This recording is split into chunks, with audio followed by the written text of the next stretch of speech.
सर्व पत्रकार बंधू भगिनींचं आत्ताच तुम्ही आमच्या सगळ्या ज्या ज्या आमच्या मनात होतं ते तुम्हाला सांगितलंय. त्यांचं विरोधी पक्ष नेते विरोधच करत राहतील, त्यांचं त्यांना काम करू दे.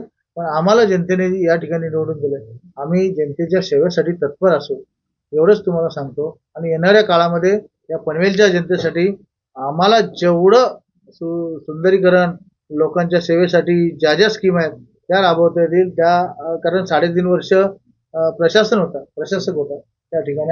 आता मी सत्तेवर आलो आणि आमदार प्रशांत ठाकूर या ठिकाणी 4 वेळा आमदार आहेत. त्यांच्या अनुभवाची तिजोरी घेऊन आम्ही त्यांच्या बरोबर चालू आणि जनतेच्या हितासाठी येणाऱ्या प्रश्नांना आम्ही मार्गी लागू. फिरते शौचालयामध्ये पण अनियमितता झालेली आहे, जो रेट लावलेला आहे तो आवाढव्य आहे.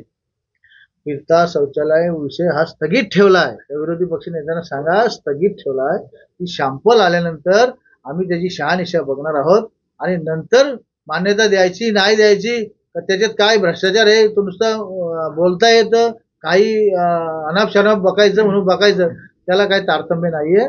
पण मला हे माझे मित्र आहेत आणि बरेच वर्षापासून आम्ही बरोबर आहोत, त्यांचं वक्तव्य मला पूर्णपणे माहिती आहे. त्या हिशोबात जास्त काही बोलायची गरज नाही मला. पण आरोप असाही होतोय की जनतेच्या पैशांची उधळपट्टी कुठेतरी सत्ताधारी करतायत विकास कामांच्या नावावर. कसं पाहता याकडे? जनतेचा एकही रुपया वाया जाणार नाही, कारण या ठिकाणी लोकनेते रामशेठ ठाकूर साहेब, आमदार प्रशांत ठाकूर साहेब, प्रभाकर नेते आहेत, इथे महापौर नितीन भाई आहेत, आमचे दिनेदार साहेबांना आमची सर्वच जाणकार मंडळी आहेत. त्यामुळं एक एक पैशाचा कसा जनतेसाठी हिताचा होईल त्या दृष्टिकोनावर बघत असतो की 2-3 बैठकीमध्ये यो पेपर उचल तो पेपर उचल, मला सगळं समजतं तुला सगळं समजतंय. म्हणजे जनता काही दूध खुली नाहीये, आम्ही पण जाणून आहोत. त्या अनुषंगाने पुढे येणाऱ्या काळामध्ये पनवेलचा कसा विकास होईल त्या प्रगतीकडे आम्ही वाटचाल आहे. क्रॉसफिट जिम आणि फिरते जे शौचालय आहे त्या बाबतीतला हा खटाटे नेमका सत्ताधाऱ्यांनी का केला? जर याकडे पनवेल शहरामध्ये यापूर्वी जुने असे जे जिम्स आहेत आणि शौचालय आहेत त्याकडे मात्र दुर्लक्ष पण आहे, मग हा नवीन प्रस्ताव म्हणून खटाटे नेमका का केला जातो असा देखील प्रश्न उपस्थित केला जातो. पहिली गोष्ट तर विरोधी पक्ष नेत्यांना क्रॉसफिट काय आहे आणि ओपन जिम काय त्यातला फरकच कळालेला नाही. तुमचा ओपन जिम फुटपाथवर लागली जाते आणि क्रॉसफिट जी आहे ते आपल्या गार्डन मध्ये, त्याला मला असं वाटतंय 15x20, 20x25 ची जागा काहीतरी लागणार आहे, कारण मोठा तो क्रॉसफिट आहे. त्यामध्ये तुम्ही मगाशी बोलल्याप्रमाणे तुम्ही माझ्या कलंबोलीत या, आम्ही लावून घेतलो.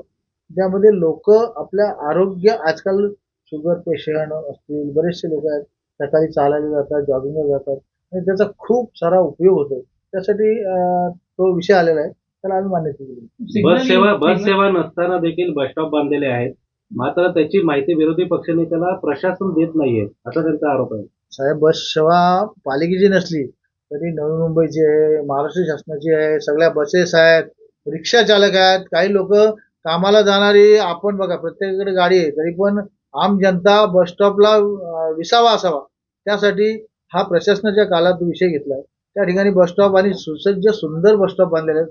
आणि बाजूला एअरपोर्टला गेल्यानंतर आपल्याला आता येणारे ब्रिज वगैरे किती सुंदर आहेत, त्यामुळे एअरपोर्टला जाताना जसं सुंदर रस्ते दिसतील तसं आम्ही पण या पनवेलमधून जाताना जो पब्लिक आहे तो सुंदर रस्ते बस स्टॉप असतील या अनुषंगाने ते बस स्टॉप आहेत. आणि त्यांची साफसफाईसाठी पण आपण जो टेंडर काढलाय त्यांनी जो आरोप केलाय का एवढे पैसे कशासाठी, त्यांना सांगतो मी, त्यांनी सांगितलं मग आपला लेबर का नाही ठेवत तुम्ही? तुम्ही सांगा, एक कॉन्ट्रॅक्टचा लेबर ठेवायला त्याचा पगार असतो 30,000, असे आपले बांधलेत 50 जर कामगार केले तर महिन्याला किती झाले? 30 प्रमाणे 15 लाख. 15 लाख झाले. आपण मात्र 3 लाख रुपयामध्ये 57 बस स्टॉप साफसफाई करून घेतो. तर आम्ही पैसे वाचवायला निघलो की भ्रष्टाचार करायला निघलो?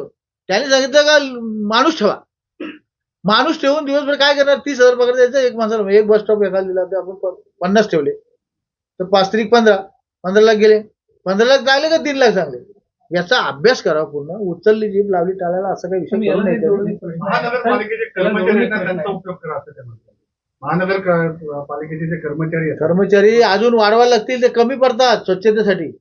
ज्या ठिकाणी गरज नाही त्या ठिकाणी देखील बस स्टॉप बांधलेले आहेत, त्याच्याबद्दल काय बोलत? त्याच्याबद्दल आम्ही मागाशी सांगितलं आमच्या विरोधी पक्ष नेत्यांनी, आपल्या सभागृह नेत्यांनी मग सांगितल्याप्रमाणे का जिथे नाहीये गरज नाही तर आम्ही प्रशासनाला जाब विचारतो. प्रशासनाला घालत झालेत ना, ते आमच्या काळात नाही, कुणी पॉईंट दिलं, कुणी सांगितलं, का बांधले, का पैसे वेस्ट केले, त्याच्यावर पण लक्ष देऊ. तुम्ही निदर्शन आणले तर आम्ही सभागृह नेते आम्ही जाऊ, व्हिजिट करू. तर मगाशी तुम्ही उल्लेख केला मुलांच्या आपल्या शहरामध्ये मात्र आपली स्वतःची परिवहन सेवा अजून नाहीये.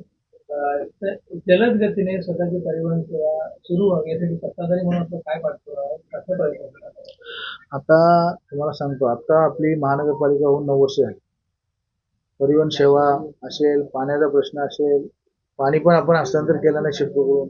परिवहन सेवा लवकरच लवकर आम्ही त्या विषयाकडे जाऊ आणि येणाऱ्या काळामध्ये ती पण सेवा हस्तांतर करू किंवा आपण सेवा देऊ जनतेला. Okay, thank you.